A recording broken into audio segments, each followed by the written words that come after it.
After a reasonably long franchise of Ghostbusters game, a new one is finally here, but does it exceed the extremely high bar set by predecessors?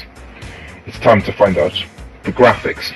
Sanctum of Slime's camera is set in a zoomed out, just off bird's eye view position, so detailed graphics are nowhere to be seen. Instead, rather basic, slightly pixelated graphics are put before you. And when a player reaches a part of the game that cannot be accessed, instead of placing bollards or something to make it obvious that you're not meant to go there, the player just stops, but keeps on running at whatever seems to be an invisible wall. This can be a little bit annoying and gives a hint that the game is ever so slightly badly made. Now, the sound.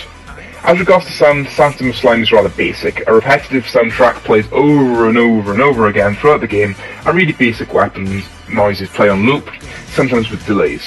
And for example, when a boss throws something at you, the same throwing grunt noise is played every single time, but once every second, which, as you can imagine, will get really annoying after time.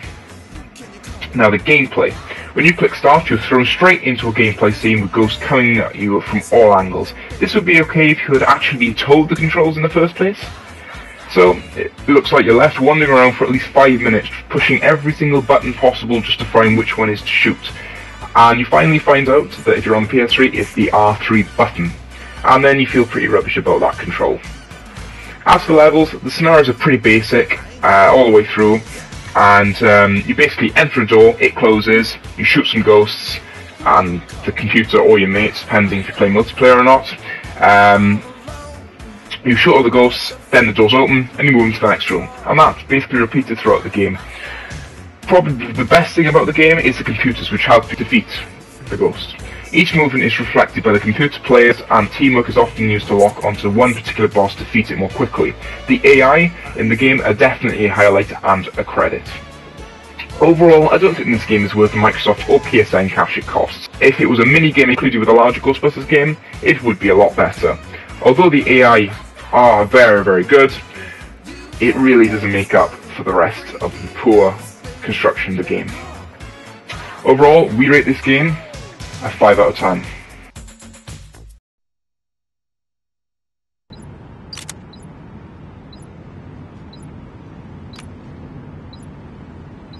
Eliminate the hostiles.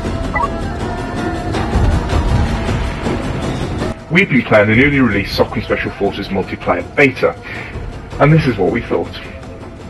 The gameplay in Socom is very good, and the class customization is obvious from the start. Your primary weapons can range from assault rifles to shotguns to submachine guns and sniper rifles. There are only 2 options found for the secondary weapon option, which are snipers and shotguns.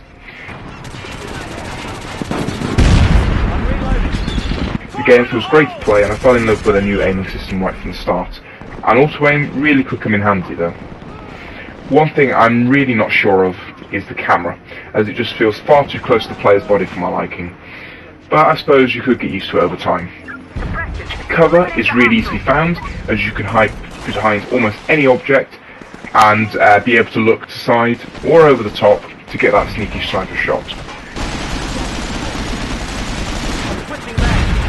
For a base of the game, graphics look really good, and my favourite looking level so far has to be the jungle, as it's just really bright and crisp.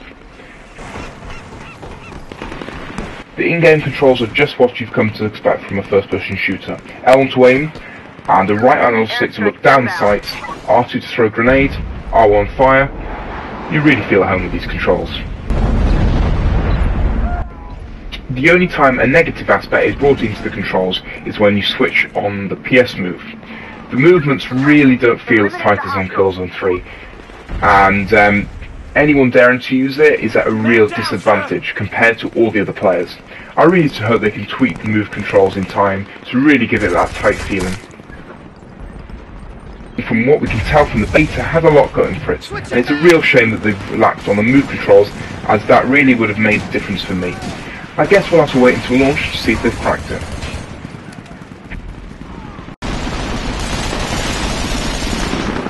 We greatly underestimated our enemies.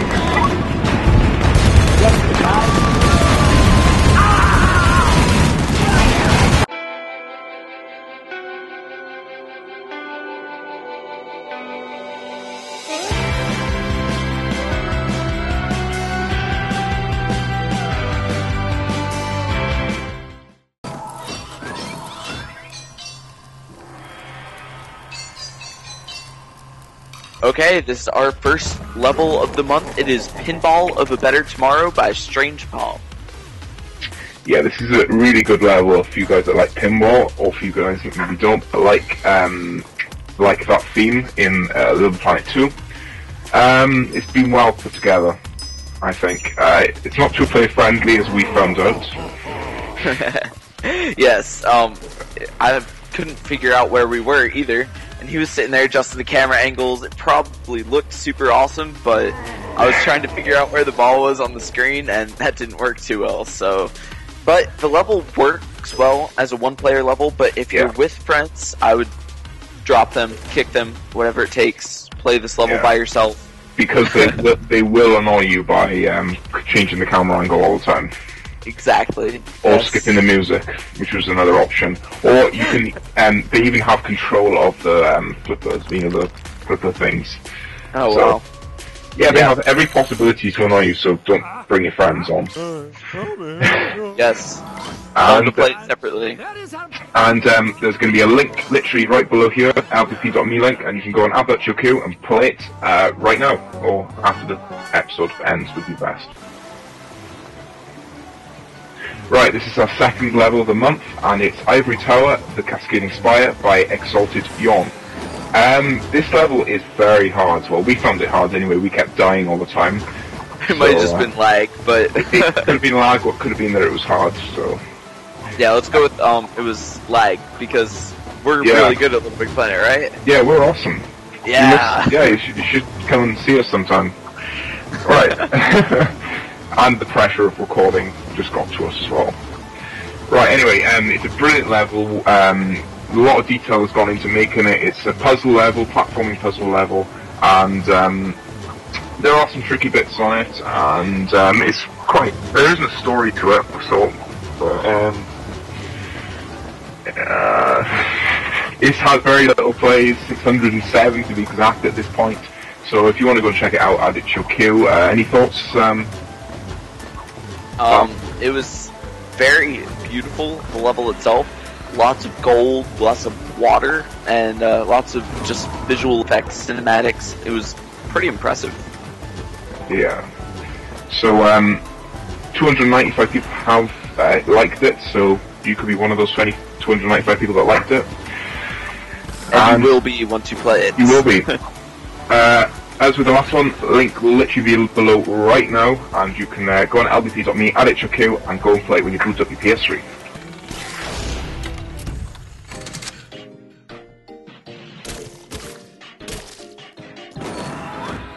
Alright, our final level is Ball Boy by Banana and Bauer. This level only has about 500 plays, but 159 hearts and 229 likes, so very good percentages there. This level is basically, if you played Flower, Flow, any of those games, it's a lot of the same thing with six-axis control.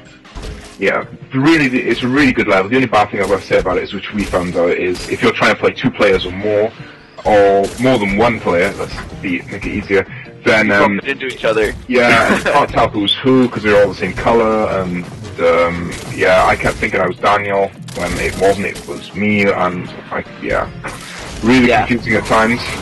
But quite funny. yeah, but a bit like the pinball game. If you play it on your own, then it's still fun with more than 1 player. Don't get me wrong, but it's confusing. You know what? I just figured it out. It's because our poppets are the same color. Yeah, that could be a mix-up from us rather than a mix-up for anything else. Yeah, I'm looking right now at a screenshot from the level, and everybody has a different color one. Yeah. We were both using green poppets. The level is perfect for online.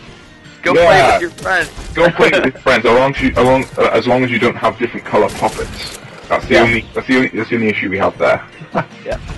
Yeah, our bad. Right, I feel real smart now. yeah, we knew that. We were just tricking you somehow. And there's a link below right now. Go and click it, add it to your queue on lbp.me, and then go play the 3 one after the other. 3 good levels to pass the time on a boring Sunday. Why not? Yep. Alright, and that's the end of the levels, and we'll have 3 more for you next month. So, me and Daniel will come back on and hopefully die little times. Yeah. Hopefully. I mean, not get pressurized by the recording or have any lag. Yeah. Right then. Enjoy the rest of the podcast, I guess. Bye! Bye.